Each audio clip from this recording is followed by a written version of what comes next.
Hey everyone, Greta here. Today we are going to talk about how to get into the chin stand. We'll be warming up, so I'll be showing you how I actually warm up for it. Of course, there are a lot of other ways to get your body prepared. Just make sure that you add or subtract whenever you need.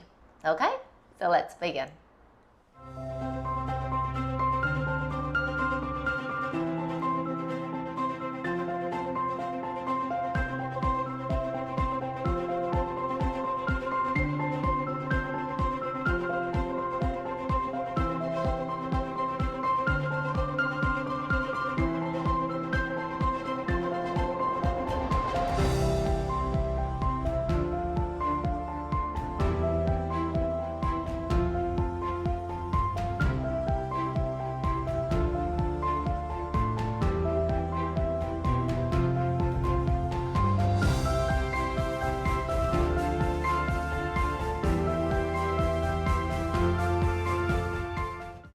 Alright, so my body's all prepared for the chin stand.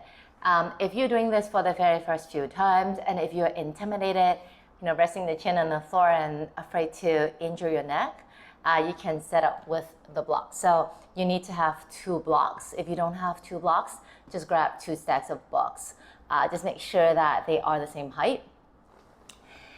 For the blocks, either you can put them at the lowest setting or the medium setting. You don't want to put anything higher than that, because if you're putting it in the high setting, it's just way too high for your body, and it's just kind of defeat the purpose of doing the chin stand, and also it's actually very dangerous. It would be very easy to flip over. For the blocks, you would be placing them at the front. So when they are placed on the floor, they'll be shoulder width apart, and you'll be resting the front part of the shoulder on top of it. Okay, so here or maybe here. Just make sure that you have enough space for you to put the chin down onto the mat. Okay. Once you are here with the blocks, you want to place the hands behind the blocks, checking that the elbows are hugging into the body and not flying out and away.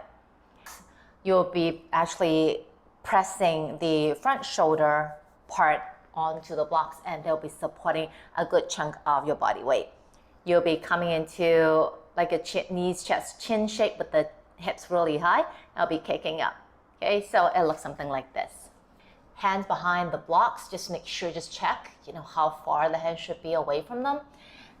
Down, okay, and the chin will be on your mat. But then just see how things are. If, for me, for this medium setting, my chin will not be touching the mat anyways, because it's too high for me.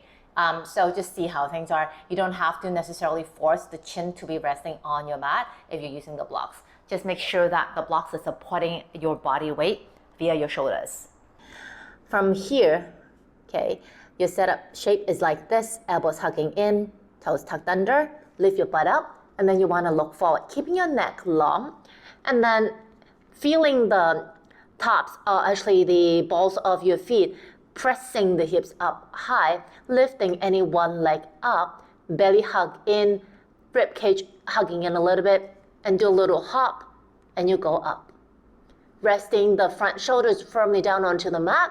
Okay, keep your feet a little bit distance width about hips or maybe shoulders. You can always bend your knees if you feel that, it's gonna have to talk, there's too much weight in the lower back. Okay, the longer or the straighter the legs, the heavier they are, and you need to have quite a supportive lower back in order to be able to sustain the weight of the legs, or to bear the weight of the legs. By bending your knees, the legs become a lot shorter. Okay, so the load in the lower back will be less. Once you're comfortable with this, you can, lower them down. It's the same thing. You'll be resting the shoulders, the front shoulders on the blocks. But once they are in the lower setting, you might need to readjust the width of it. And also your chin will be on the mat as well. For those of us who want to try without the blocks, here's how it's going to look like. Your chin will be touching the mat. Once your chin makes contact with the mat, you want to lengthen the neck spine. So when you're doing the knees, chest, chin, or when you're doing the puppy dog with the chin and the chest on the mat, you do want to feel your neck spine, the cervical spine, lengthens and doesn't jam right into the back shoulder part of the body. Hands will be shoulder width apart, just exactly how you would do when you're doing a knees, chest, chin, like so. Let me just remove my microphone here. So hips need to be high, neck long. You actually need to feel the arms are gently pressing the floor away and not entirely sinking down onto your mat. Tuck toes, lift hips, walk, walk, walk. You want to feel your toes and the balls of your feet pushing the floor away. Okay, hips high, lifting any one leg up. And you want to keep it active. Belly hug in, bottom leg, do a little hop and go up. Keep looking forward. Feel free to bend your knees if you like. Let them dangle. Okay, or straight. Long body, belly hug in, and come back down. This shape really depends on the individual.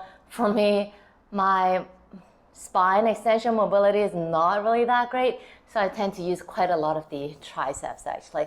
Yes, you do need a bit of triceps strength, the back of the upper arm, but then it really depends on how mobile you are. For me, I feel safer if I use my arm strength just so that I feel I can, control my entire shape a little bit better. For those of us who are trying it, it might feel intimidating. You might feel, you might flip over. If that is you, if any slightest hint of that thought creeps into your mind, just do it against the wall. So if anything happens, your feet will touch the wall and you won't flip. I don't think you would actually flip over, but it's always nice to feel more secure and more safe once you are attempting all these like crazy shapes. Just make sure that when your legs are up in the air, let the legs lead you.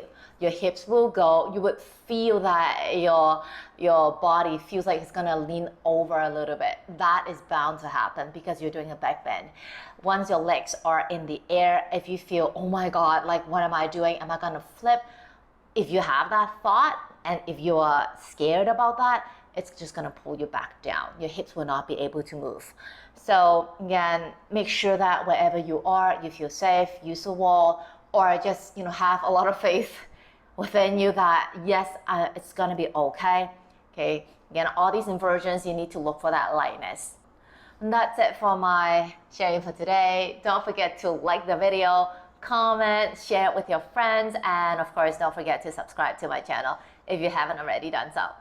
I'll see you again soon. Take it easy.